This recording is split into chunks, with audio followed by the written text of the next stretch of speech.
Ever since Mark Henry entered AEW, it's clear he's found his place in a sort of commentary role. However, I think he may have something left in him for a short retirement run. Literally, because when he debuted, he said, "I still got something to offer." So a short retirement run should eventually be capitalized on, especially since AEW have the two tools needed to do it. So, I'm here to show what that could look like. I'm Sleazy C with some fantasy tea.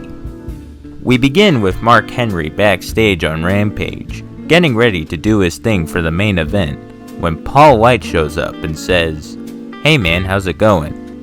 And they have a little conversation about how commentary's going when Paul says, "Now, I wanted to ask you something. See, I'm running out of time to wrestle. I probably got at least maybe 2 years left in the tank before I call it quits. So I was wondering if you'd be interested in maybe one match, you and me, and it'll prove once and for all who's better, the world's strongest man or the giant." Mark Henry looks down, contemplates, and says, "I'll think about it." Next week on Dynamite, Mark Henry comes out and says, "You all may be wondering why I'm here and not on Rampage. Well, you see, it's with Paul White's offer for a match with him.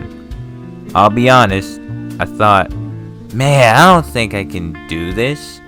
I was thinking, I'm way too old to wrestle. But then, my old bodybuilding friends hit me up and said, 'You can't be giving up like that. You can't just throw in the towel. You need to get yourself together, give it a go, and see where you're at.' So I did. I went down to our training facilities and had a practice session with a local wrestler. It turns out, the words I said when I got here were correct. I still got something in me. So Paul, I agree. Let's have one more match before our lights go out. But we not just having any match anywhere. We'll be settling this at double or nothing. And to make sure we don't lose due to the fact that the rings can't handle our might, it'll be a falls count anywhere match. So look out, because it's time for the big event." So, the match is set. Over the course of a few weeks before the event, we see on BTE, Mark Henry and Paul White training hard for their match. Now this match will be the closer, but it'll be after the main event of that pay-per-view. Mainly because how the hell are you supposed to fix a ring before the main event?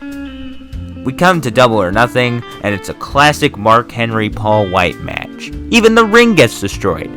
However, by the end of the match, it's Mark Henry getting the win.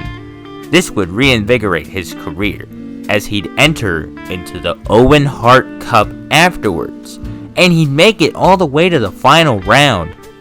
But he'd come up short to Brian Cage due to cheap tactics by the Embassy Mogul affiliates. This would start the second and final feud of the run, as the week after the Owen Hart Cup, Brian Cage and the Embassy Mogul affiliates would be out celebrating, but Mark Henry would come out and said, "Hey man, you didn't win shit.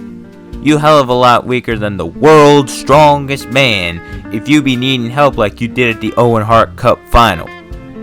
Now it's clear to me, you can't do anything on your own. Your FTW championship was given to you by Taz. Your ROH 6-man tag team championship. You were only the muscle with no brain. It's clear you can't ever win on your own, making me, objectively, better than you in every way. Because unlike you, I never needed help all the time to succeed. I managed to make my career in this business because we both needed help.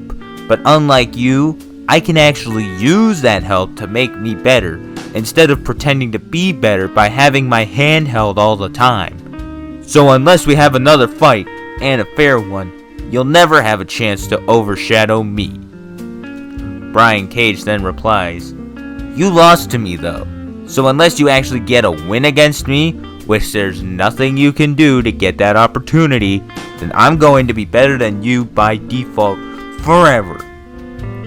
Mark Henry then says, well, I hope they wouldn't come to this. Then he gestures for someone to come out, and it was Mark Sterling. Sterling here has a contract for a rematch between you and me.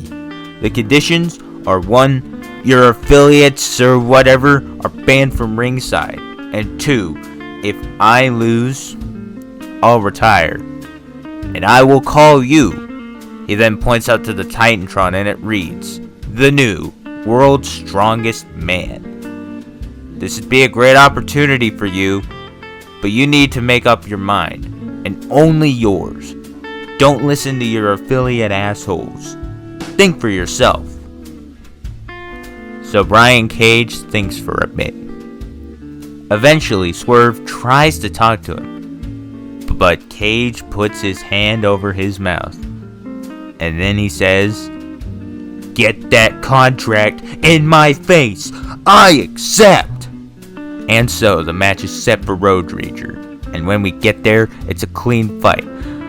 Just 2 muscly men marshalling many miraculous moves, and it's just so much strong men punching each other in the face and trying to lift each other up, but not quite getting off a lifting move, until Brian Cage finally managed to suplex on Mark Henry, and Brian Cage wins the fight. With Mark Henry and living up to his end of the deal and saying, Brian Cage, you are now the new World's Strongest Man. They shake hands, and even though Cage celebrates with his affiliates in the most asshole way possible, the crowd chants, thank you, Henry, and he triumphantly raises his fists, and his wrestling career comes to an end, as he takes up his permanent position as the guy who says, it's time for the main event of Rampage. This concludes this cup of Fantasy Tea.